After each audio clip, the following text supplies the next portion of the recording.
Good afternoon, welcome. This is government past question. Question number 44 says the major drawback to the Nepad initiative is its dash. The major setback to the Nepad initiative is its dash. Now, when we talk of setback, means problem that confront this organization, and Nepad simply means new partner partnership partnership Africa development.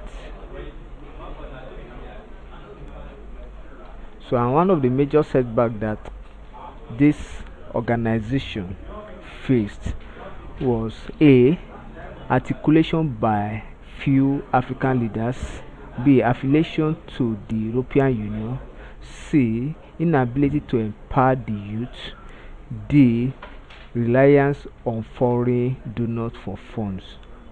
So one of the major things that put their back on the ground or behind their objectives is reliance on Western donors for funds. So option D is correct. Thank you, and ensure you subscribe for more videos.